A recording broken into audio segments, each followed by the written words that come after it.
I was honest. Look at yourself, man. Look at yourself. What am I going to do today to change what I see in this mirror?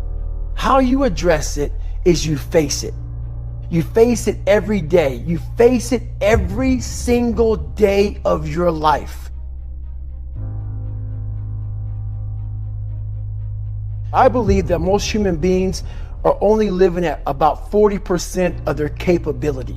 And it's a survival mechanism. It protects us from pain and suffering. The second we feel that, our mind says, oh no, this isn't fun. We should back off. We should sit down, find something more comfortable. And there's something about the mind. The mind has the tactical advantage over you at all times. At all times of your life, the mind has a tactical advantage over you. Why is that? It knows what you're afraid of. It knows your insecurities. It knows your deep, dark lies. And it starts to push you away from that. It pushes you in a direction that is comfortable. The mind controls everything.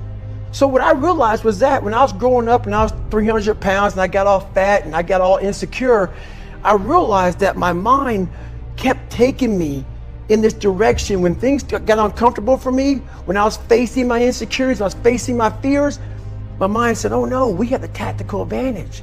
We need to get you, separate you from this feeling. This feeling of your life's all about feelings. We want the happy feeling. We don't want that feeling of this sucks. Why am I here?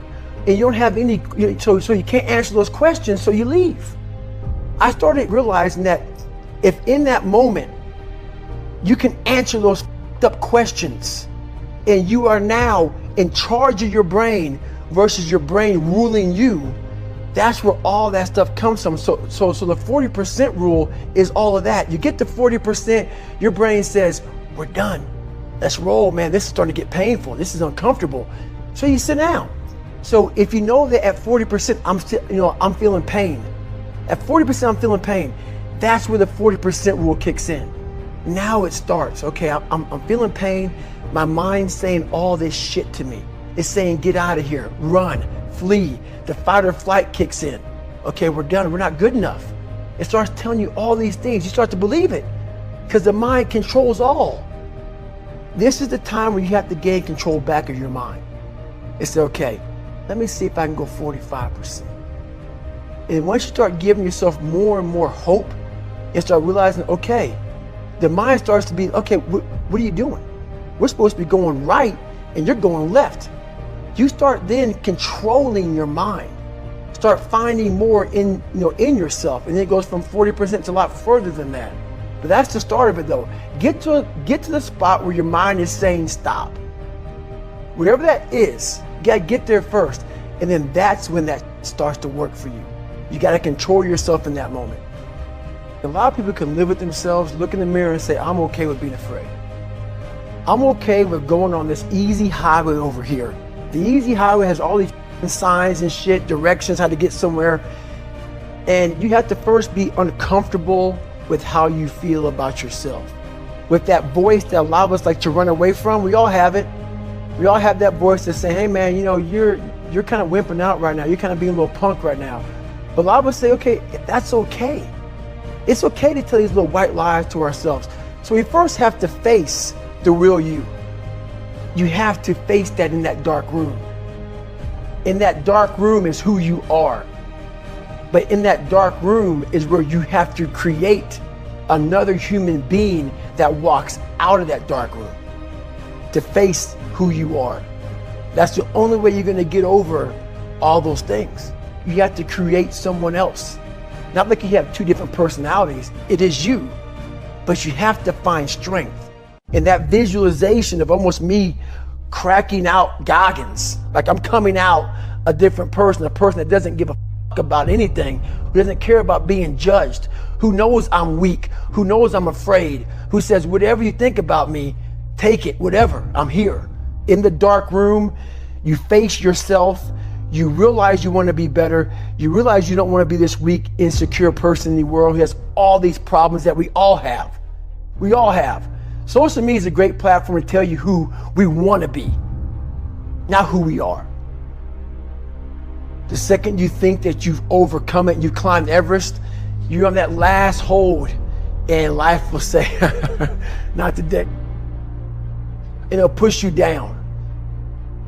Went to the mirror, and the reflection in it revealed a lot of bad things.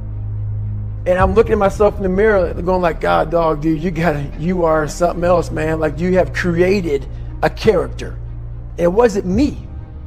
It wasn't who I was inside, but I was scared for anybody to know who I was inside. So in that accountability mirror, I call it, I got real with myself. And I said, you have a third grade reading level, which is hard to admit when you're a junior in high school that you copied on every single thing you did because of fear they're gonna put me in a special school. We all know what special means. I'm gonna have a title on myself the rest of my life. And people say, oh, you know, you have a learning disability. I had a learning disability, but I realized I was lazy. So I called myself out there. I called myself out every which way possible. I didn't call myself out, I was just honest. I was honest. Look at yourself, man. Look at yourself.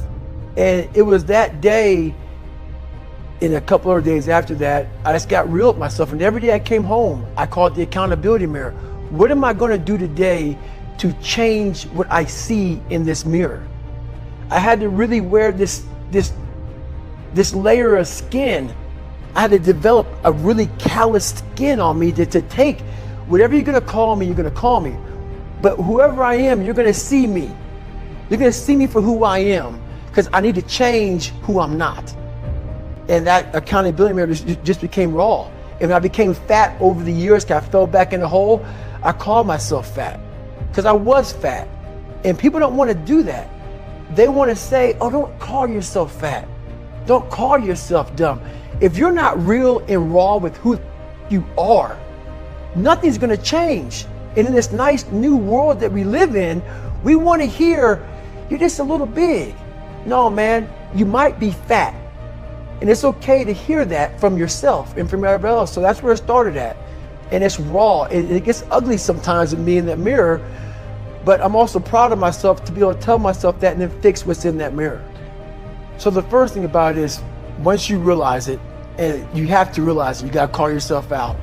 Addressing it is very small. It doesn't go from like one morning I'm this way, next morning I wake up and presto, 5 steps to greatness. No, it ain't that, brother. This is hard work. It's every day, like right now. I had to be honest with you, man. I'm even shaking right now being on this show. I'm a big time introvert. How you address it is you face it. You face it every day. You face it every single day of your life, where you say, okay, like if you're fat, you need to lose weight. It's patience. It's patience in this fact of accepting who you are right now. I'm fat. I don't like myself. Accepting the fact that if you lose 3 or 4 pounds, that's a huge accomplishment. You have to live in your own world. You cannot judge yourself. That's why social media and all these things are horrible. You can't judge yourself off of the so-called competition that we have made up in our mind. The things that, how people look, how people act, how smart someone is. This is a race that you run completely alone. And you're all by yourself. I had tons of sticky notes all over my mirror. It wasn't like, be better than John or be as fast as whoever. Okay, David, yesterday you did this. Today, our next goal for the week is this. So I had a year goal, weekly goals, daily goals, hourly goals. I figured out these ways of total accountability. Are you accountable for what you're doing? Are you accountable? And I mean to the T for what you're saying. I am.